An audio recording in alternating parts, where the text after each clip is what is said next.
Hello guys, मेरा नाम है गौतम। टैक्सकॉन इंडिया में आपका स्वागत है। आज का जो हमारा टॉपिक है ये है capacitor selection for ceiling fan. मतलब कई बार हमें मार्केट में जैसे हम अपने फ़ैन के लिए कैपेसिटर लेने के लिए जाते हैं तो हमें पता नहीं होता कि किस रेटिंग का हमें लेना चाहिए या किस रेटिंग का हमें अपने फ़ैन के लिए सूटेबल होगा। ठीक है, अलग अलग रेटिंग के लिए कैपेसिटर मार्केट में मिलते हैं, जैसे 2.5 माइक्रोफैरड, 3.15 माइक्रोफैरड, 4 माइक्रोफैरड और ऐसे ही बहुत रेटिंग के आपको कैपेसिटर मिलेंगे। तो आपको एज ए इंजीनियर पता होना चाहिए कि किस रेटिंग का कैपेसिटर आपके फ़ैन पे आप यूज़ करेंगे तो वो फ़ैन की स्पीड अच्छी रहेगी, स्टार्टिंग में दिक्कत नहीं आएगी। ठीक है, तो उस चीज़ के लिए वैसे आपको इस चीज़ का तो पता ही होगा कि जो सीलिंग फ़ैन है, सीलिंग फ़ैन का जो मोटर होता है सिंगल फेज इंडक्शन मोटर होता है, तो स्टार्टिंग टॉर्क को जनरेट करने के लिए उसमें कैपेसिटर का यूज़ होता है। अगर ये इसके बारे में कुछ आपको जानना है तो चैनल पे दूसरी वीडियो पड़ी हुई है, आप चैनल पे जाएंगे टैक्सोकॉन इंडिया के, वो उस पे जाके आप देख लेंगे कि क्यों कैपेसिटर लगाना कंपलसरी है स्टार्टिंग टॉर्क जनरेट करने के लिए सीलिंग फ़ैन के केस में। ठीक है, तो अब इसके बाद में ये वाली चीज़ देखिए कि जो ये सीलिंग फ़ैन होता है तो फ़ैन की स्पीड सीधा सीधा डिपेंड करती है वोल्टेज पे। ठीक है, वोल्टेज अगर ज़्यादा होगा तो फ़ैन की स्पीड भी अच्छी होती है। ठीक है, अगर वोल्टेज कम होगा तो फ़ैन की स्पीड भी कम होगी। तो कई बार हम जैसे हमें सुनने को मिलता है कि भाई फ़ैन की स्पीड कम है तो कैपेसिटर चेंज कर लिया जाए, है ना, कैपेसिटर ठीक नहीं है, तो किस रेटिंग का कैपेसिटर होना चाहिए।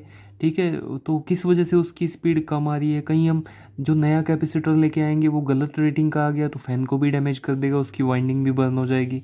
ठीक है, तो कई बार फ़ैन में ये भी चीज़ आपको ध्यान रखनी है कि फ़ैन जाम ना हो। अगर जाम होगा फ़ैन तो उसके बाद में अगर हम कैपेसिटर भी चेंज कर रहे हैं उससे भी कोई इफ़ेक्ट नहीं होने वाला। ठीक है, तो सबसे पहला काम जो करना है वो है वोल्टेज को चेक करना है सबसे पहले। तो मल्टीमीटर से चेक करना सबको आता होगा। मल्टीमीटर से वोल्टेज अपने घर में देख सकते हैं कि फ़ैन को कितना वोल्टेज मिलेगा। तो अगर आपने वोल्टेज का पता कर लिया उसके बाद में एक फार्मूला है कैपेसिटर निकालने के लिए, ये जो आप फार्मूला देख रहे हैं इस फार्मूले को यूज़ करेंगे तो कैपेसिटर की रेटिंग आपको पता चल जाएगी कि किस रेटिंग का कैपेसिटर आपको लगाना है। ठीक है, तो ये देखिए क्या है, fan capacitor is equal to, ये पावर है, it is efficiency into 1000 and divide by voltage square into frequency. ठीक है, तो यहाँ पे दो केस लिए मैंने। सपोज दैट वोल्टेज कितना है, 220 वोल्ट है। तो 220 वोल्ट अगर आपने घर पे चेक किया आपको वोल्टेज मिल रहा है 220, तो आप क्या करेंगे इस फॉर्मूले में पुट कर देंगे। जो पी है, पावर है फ़ैन की, जनरली कितनी होती है, 70 वाट होती है, तो 70 यहाँ पे रखेंगे इंटू जो एफिशिएंसी होती है ये जनरल केस में 80 ही रखना है आपको, इसे 80 रखेंगे इंटू 1000 डिवाइड बाई, क्योंकि वोल्टेज है 220 तो 220 इंटू 220 स्क्वायर है क्योंकि यहाँ पे।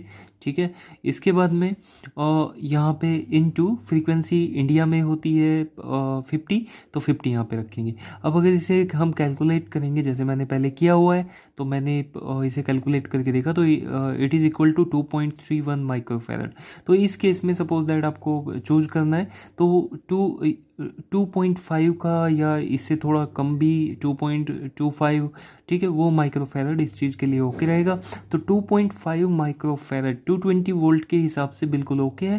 तो जनरली अगर हम जो न्यू फैन लेते हैं ना उसके साथ में जो कैपेसिटर आता है तो मैक्सिमम कंपनीज 2.5 माइक्रोफैरड का ही कैपेसिटर देती हैं। इसका रीज़न यही है, वो मान के चलते हैं कि 220 वोल्ट वोल्टेज के अकॉर्डिंग हमें ये बनाना है। ठीक है, अब इसके बाद में बात आती है कि आपने अपने फ़ैन पे आपने घर पे देखा कि वोल्टेज कम है।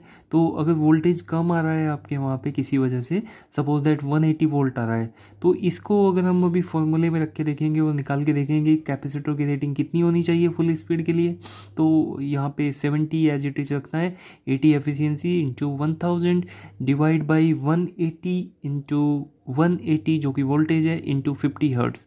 तो इसे कैलकुलेट करेंगे तो निकल के आएगा 3.45। तो इस केस में आपको 3.5 माइक्रोफैरड आया है, तो इसमें 3.5 या 3.75 का माइक्रोफैरड का कैपेसिटर आप यूज़ कर लेंगे तो कोई दिक्कत नहीं होगी।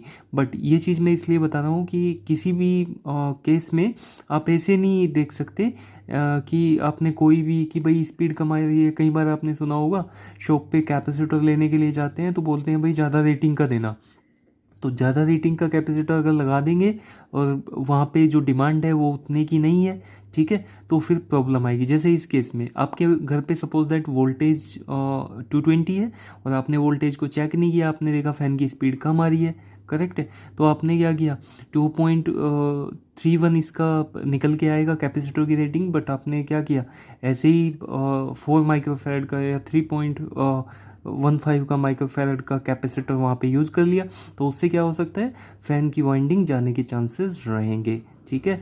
तो अगर वोल्टेज कम है तभी आप रेटिंग को बढ़ा सकते हैं। बट इसमें एक और चीज़ है, आपको ये भी ध्यान रखना है इस चीज़ के साथ में कि आपके घर पे जो वोल्टेज आ रही है वो 24 आवर इतनी ही आ रही है क्या, जो कम सपोज दैट आपने चेक किया तो 180 वोल्ट वहाँ पे आ रही है वोल्टेज, तो आपको ये देखना पड़ेगा क्या ये कंटिन्यूसली 180 है, राइट। अगर ऐसा है कि भाई कुछ टाइम के लिए 180 वोल्ट आ रहा है, उसके बाद में 220 225 हो जा रही है, ठीक है, तो उस केस में अगर आपने जैसे 180 चेक करके आपने माइक्रोफैरड निकाल लिया कि इतने का लगेगा, अब आपने इतने माइक्रोफैरड का कैपेसिटर वहाँ पे लगा दिया, अब वोल्टेज अगर कुछ टाइम के बाद में फुल आएगी तो उस केस में उसकी वाइंडिंग जाने के चांसेस हैं, ये जो फ़ैन है वो ख़राब हो सकता है, ठीक है।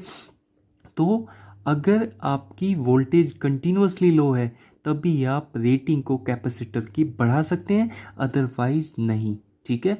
तो आपको दूसरे रीजंस देखने पड़ेंगे। अगर स्पीड कम आ रही है, आपने सही रेटिंग का कैपेसिटर लिया हुआ है और स्पीड कम आ रही है तो मे बी वो जाम हो सकता है, ठीक है, तो कोई मैकेनिकल उसमें फॉल्ट हो सकता है, तो उन चीज़ों के लिए आपको अलग से चीज़ें देखनी पड़ेगी। बट कैपेसिटर के लिए ये वाली चीज़ें हैं और ये आपको होप कि इसमें समझ में आई होंगी जो मैंने अभी आपको बताया।